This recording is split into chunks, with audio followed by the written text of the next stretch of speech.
قلعہ روہتاس۔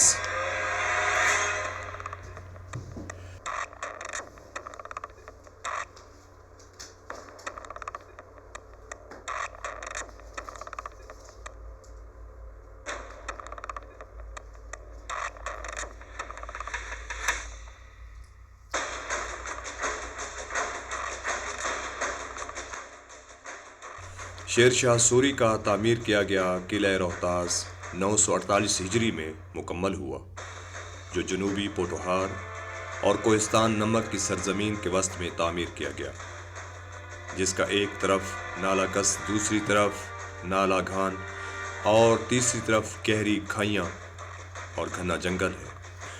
کچھ لوگ ہماری آنکھوں سے اوجھل ہو جاتے، لیکن ان کی شخصیت کے انمٹ رنگ ہمیں ان کے وجود کا احساس دلاتے رہتے ہیں۔ پوٹھوہار کے خطے میں تاریخ کے آثار یہاں وہاں بکھرے ملتے ہیں۔ انہی میں ایک قلعہ روہتاس ہے۔ یہ جہلم سے تقریباً 16 کلومیٹر اور دینا سے 6 کلومیٹر کی دوری پر ہے۔ اس قلعہ کی کہانی عجیب ہے اور اس کو تعمیر کرنے والے کی کہانی عجیب تر۔ 1997 میں قلعہ روہتاس کو ورلڈ ہیریٹیج سینٹر قرار دیا گیا تھا، جس کے نتیجے میں اس تاریخی ورثے کو محفوظ بنانے کے اقدامات کیے گئے ہیں۔ قلعے کی چوڑی دیوار پر کھڑے ہوں تو دور کے مناظر دکھائی دیتے ہیں۔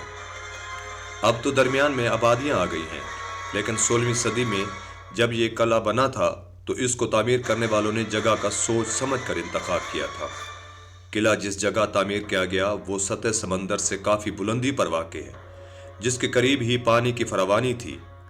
قلعے کی دیواروں سے کشمیر سے آنے والا راستہ بالکل نگاہوں کے سامنے آتا ہوگا۔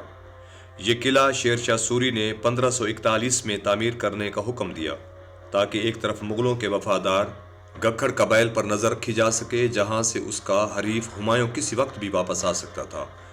وہی ہمایوں جو کبھی ہندوستان میں سلطنت مغلیہ کا طاقتور بادشاہ تھا اور شیر شاہ سوری کے ہاتھوں شکست کھا کر ایران بھاگ گیا تھا۔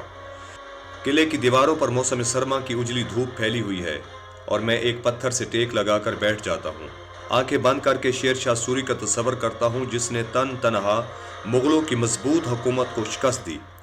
اس حیران کن کہانی کی ابتدا 1486 میں ہوئی، جب حسین خان کے گھر ایک بیٹا پیدا ہوا جس کا نام فرید خان رکھا گیا۔ جب ابراہیم سور اپنے بیٹے حسین کے ہمراہ پنجاب آئے تو یہ بہلو لودھی کا دور تھا اور انہیں پنجاب میں جلال خان کے پاس ملازمت حاصل کرنے میں کوئی مشکل پیش نہ آئی۔ حسین کی محنت اور وفاداری نے جلال خان کا دل جیت لیا اور اس نے سہسرام، کانپور، ٹانڈا، حاجی پور اور خواص پور کی وسیع و عریض جاگیریں حسین کے نام کر دیں۔ یہ حسین کی محنت اور وفاداری کا انعام اور اعتراف تھا۔ یہیں حسین کے گھر فرید خان پیدا ہوا۔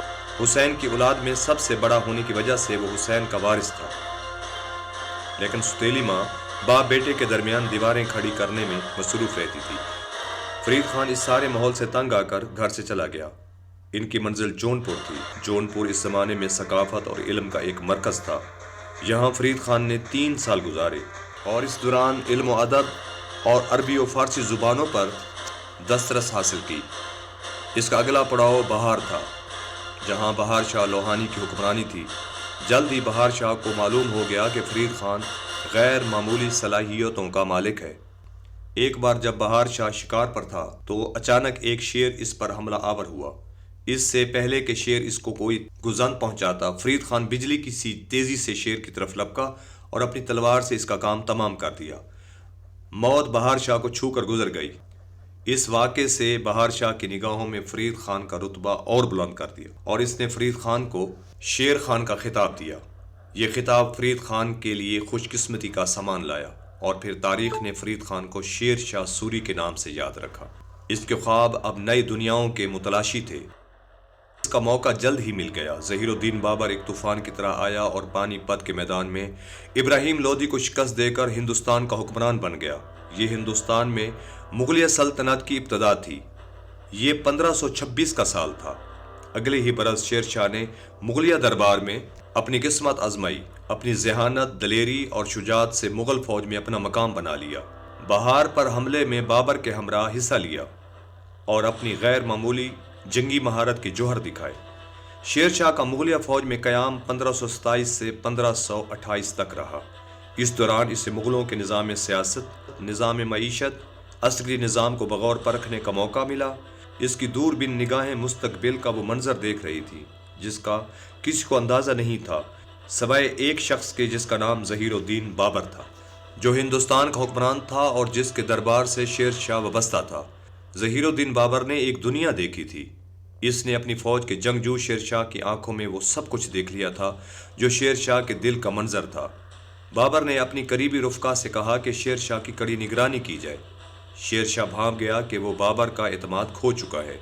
ایک دن وہ اچانک واپس بہار پہنچ گیا اور اپنی طاقت میں اضافہ کرنے لگا۔ بہار شاہ لوہانی کا انتقال ہو چکا تھا۔ بہار شاہ کا بیٹا جلال ابھی چھوٹا تھا۔ عملاً شیر شاہ وہاں کا حکمران بن گیا۔ بنگال کے حکمران سلطان محمود نے شیر شاہ پر حملہ کیا لیکن اسے عبرتناک شکست ہوئی۔ ادھر ظہیر الدین بابر کا 1530 میں انتقال ہو گیا۔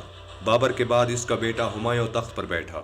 ادھر شیر شاہ سوری اپنی طاقت میں مسلسل اضافہ کر رہا تھا، حتیٰ کہ 1537 تک شیر شاہ بہار، بنگال اور آسام کا حکمران بن چکا تھا۔ اب ایک بڑی جست لگانے کا وقت آ گیا تھا۔ شیر شاہ نے سلطنت مغلیہ سے ٹکر لینے کی ٹھان لی۔ ادھر ہمایوں نے 1532 میں ہونے والی جنگ میں محمود لودھی کو شکست دی اور اس کے حوصلے بلند تھے۔ 1539 میں ہمایوں نے آگرہ کی طرف بڑھتے ہوئے دریائے گنگا کو عبور کیا اور چوسا کے مقام پر اپنا کیمپ لگا لیا۔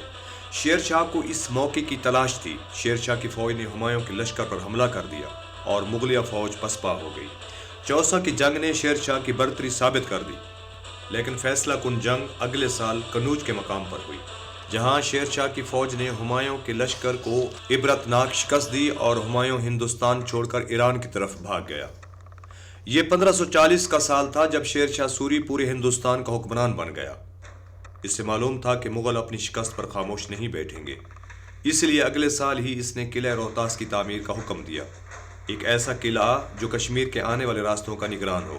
شیر شاہ سوری کی حکومت کا دورانیہ صرف 5 برس ہے، 1540 سے 1545، لیکن یہ 5 سال ہندوستان کی تاریخ میں بہت سے اقدامات کے حوالے سے یاد رکھے جائیں گے، جن کے ثمرات ہم آج تک سمیٹ رہے ہیں۔ ہندوستان کے مختلف علاقوں میں سڑکوں کی تعمیر، ان میں ایک جرنیلی سڑک جسے جی ٹی روڈ کہتے ہیں، اسی دور کی یادگار ہے۔ سڑکوں کے کنارے سرائے خانوں کی تعمیر، ہر سرائے کے ساتھ ایک مسجد اور کنواں۔ اسی طرح روپیے کا آغاز بھی شیر شاہ سوری کے دور میں ہوا۔ شیر شاہ کے زمانے میں امن و امان کا نظام بہتر ہوا، جرائم میں کمی آئی، ڈاک کا نظام متعارف ہوا، مالیے کے نظام کا اجرا، تجارت میں ترقی ہوئی، پیمائش کے پیمانے شروع ہوئے۔ ان سارے کارناموں کو دیکھیں اور پھر یہ دیکھیں کہ یہ سب کچھ محض 5 سالوں میں کیا گیا، تو یقین آ جاتا ہے کہ شیر شاہ ایک غیر معمولی شخصیت کا، عسکری علوم کا ماہر اور انتہائی مؤثر ایڈمنسٹریٹر تھا، جس کی پوری زندگی حرکت سے عبارت ہے۔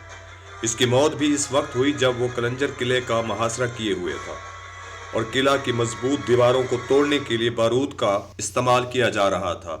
اپنے ہی بارود کے ایک گولے نے اسے گھائل کر دیا اور وہ جانبر نہ ہوا۔ اور آج روہتاس کے قلعے کی دیوار پہ بیٹھے میں سوچ رہا تھا، واقعی کچھ لوگ ہماری آنکھوں سے اوجھل ہو جاتے ہیں، لیکن ان کی شخصیت، ان کے انمٹ رنگ ہمیں ان کے وجود کا احساس دلاتے رہتے ہیں۔